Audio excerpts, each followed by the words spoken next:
Sirat Parashat Mishpatim en 5 minutes. Dans la Torah, on parle de l'interdiction de mélanger le lait et la viande. Tu ne cuiras pas le chevreau dans le lait de sa mère. En vérité, le mot chevreau, Gedi en hébreu, Rashi il explique tout de suite pour dire qu'en vérité, ça ne veut pas du tout dire le chevreau, ça veut dire le petit de n'importe quelle sorte d'animal. Il dit là-bas l'agneau, le veau, etc. Et Rashi termine son commentaire en disant, et on sait que dans 3 endroits c'est écrit cette interdiction dans la Torah, une fois pour ne pas manger ensemble, une fois pour ne pas en tirer profit, une fois pour ne pas les cuire ensemble. Mais quel rapport entre le début de l'explication et la fin de l'explication? D'abord, tu m'expliques c'est quoi un Gedi, c'est quoi un petit, et après, tu es en train de m'expliquer où c'est écrit dans la Torah ou quoi. On sait que Rashi, quand il explique deux choses différentes, il explique en deux explications différentes. Pourquoi ici, il met les deux ensemble dans la même explication, dans le même paragraphe? Et en plus, il met même le même titre.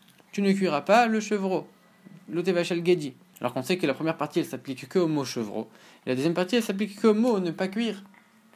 Donc Rachid, ce qu'il aurait dû faire, c'est séparer l'explication et inverser en plus l'ordre. Donc un troisième point.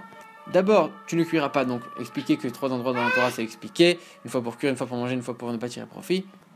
Et une deuxième explication, il dit, et voilà, le Gedi, qu'est-ce que ça veut dire un petit, etc. En vérité, quand on lit, on aurait pu penser que c'est écrit 3 fois. Pourquoi? Une fois pour le chevreau, une deuxième fois pour l'agneau et le veau, et une troisième fois pour les petits animaux sauvages. C'est pour ça que Rachid vient et il te dit avant ça, il te dit non, pas du tout. Et il t'explique tout de suite pourquoi la Torah l'a dit Gedi, qu'est-ce que ça veut dire le Gedi. Comme ça, comme tu vas voir que dans les 3 endroits, le Gedi en vérité, ça veut dire les petits de tous les animaux. Donc tu es obligé de dire que les 2 autres endroits, c'est pas pour changer l'animal qui est interdit, puisque c'est tous les petits qui sont interdits. La deuxième fois, c'est la deuxième et la troisième fois, c'est pour inclure ne pas manger, ne pas tirer profit. Ça, c'est pour l'ordre, on a compris l'ordre, mais on n'a pas compris encore pourquoi on a mis les 2 choses ensemble et avec le même titre. En vérité, il y a d'autres questions. Ici, c'est la première fois de la Torah qu'on voit cette interdiction, et Rachid, déjà, il t'explique, c'est expliqué dans d'autres endroits, là-bas, c'est répété, et c'est pour telle et telle raison. En vérité, quand un enfant, il lit la Torah pour la première fois, il ne sait pas que ça va être répété. Et donc, du coup, il n'a pas de question quand il voit ça la première fois. Donc, Rachid, il ne devrait rien dire. Ce qu'il devrait mettre, c'est la deuxième fois où on va voir cette interdiction, expliquer et dire, tu sais pourquoi ici c'est répété, en vérité, pour telle et telle raison. Et ici, c'est la première fois qu'on le voit, et on voit que Rachid, déjà, il est en train de dire, c'est écrit 2 fois et 3 fois là-bas et là-bas. Ça veut dire ça, ça et ça. Et une autre question, c'est qu'on voit que Rachid, il dit quoi? Même dans son ordre, Rachid est en train de dire, ici, dans la Parashat Mishpatim, c'est la première fois qu'on en parle, c'est l'interdiction de ne pas en manger. Ensuite, la deuxième fois, de ne pas en tirer profit. La troisième fois, dans la Torah, c'est de ne pas cuire. Et pourtant, on voit que Rambam et le Sefer HaChinuch, ils disent l'inverse. Ils disent que c'est dans notre parasha, la première fois, que ça veut dire ne pas cuire. D'où Rachid tire ça. En vérité, Rachid, il est d'avis que ne pas cuire quelque chose, c'est une interdiction qu'on n'a vue nulle part ailleurs dans la Torah.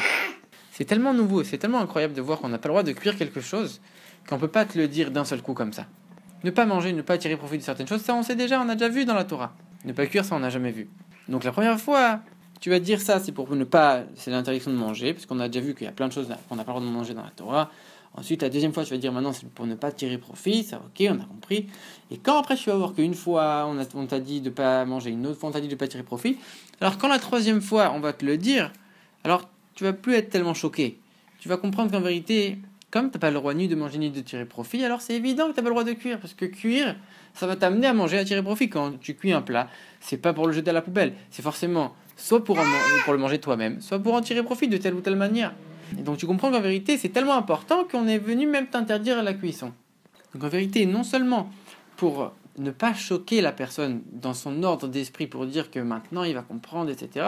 En vérité, c'est aussi un ordre logique dans la suite des choses. Que d'abord, on doit interdire manger, ensuite tirer profit, et ensuite ne pas cuire. Si ça avait été écrit une seule fois, ne cuis pas. Alors forcément que la seule fois où ça avait été écrit, ça aurait voulu dire ne cuis pas. Comme c'est écrit les 3 fois, et que les 3 fois c'est écrit ne pas cuire, donc on est obligé de dire que la Torah ne dit pas des choses pour rien, et que c'est pas répété pour rien, et donc ça veut dire là pour manger, là pour tirer profit, et là pour ne pas cuire. A priori, qu'est-ce qu'on s'en fiche maintenant de savoir si là ça veut dire cuire, là ça veut dire manger, là ça veut dire... On s'en fiche, de toute manière on sait qu'on a les 3 interdictions. Donc c'est juste pour l'ordre, la suite logique des choses, que Rachid montre que la Torah elle a un ordre logique. Et si Rachid explique les 2 explications, c'est quoi un Gedi, et de savoir pourquoi c'est écrit dans 3 endroits, il explique ça dans la même explication, en vérité c'est pour expliquer quoi? Pour répondre à une autre question. La Torah ici elle dit Gedi, mais pourtant c'est interdit de mélanger le lait et la viande avec n'importe quel animal. Alors pourquoi la Torah ici elle précise Gedi? Rachid vient et t'explique en vérité c'est les petits des animaux, et Rachid cite que le bétail, il cite pas les petits animaux sauvages.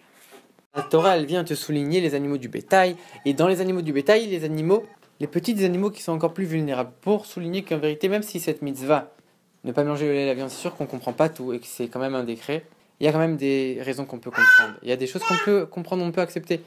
La raison est évidente que Rashi souligne, que la Torah, elle précise, elle souligne ici, c'est en vérité de ne pas avoir de cruauté envers les animaux. Et c'est pour ça que la Torah, elle précise du bétail, pas des animaux sauvages, même si c'est la même chose. Et même dans le bétail, elle va aller chercher le petit bébé, pour montrer que vraiment c'est la cruauté envers les êtres vivants. Et pourquoi Rashi met le même titre, tu ne cuiras pas? Parce que ça aussi, ça souligne la cruauté, parce que ne pas manger ensemble, tout le monde comprend. Mais de dire que c'est tellement grave, tellement important, que même cuire ensemble, on va t'interdire. Alors là, tu es en train aussi de souligner à quel point c'est grave la cruauté envers les êtres vivants. Et alors, Rabbi dit que si c'est interdit envers un animal d'avoir de la cruauté avec lui, c'est sûr que c'est encore plus grave de le faire souffrir. Et si c'est comme ça pour un animal, alors c'est sûr que c'est encore plus grave pour un homme, à plus forte raison pour un juif. On voit la Torah à quel point elle fait important, à chaque détail, même pour un être vivant. Alors à combien ça doit être plus important, l'importance de ne pas faire du mal à un autre juif.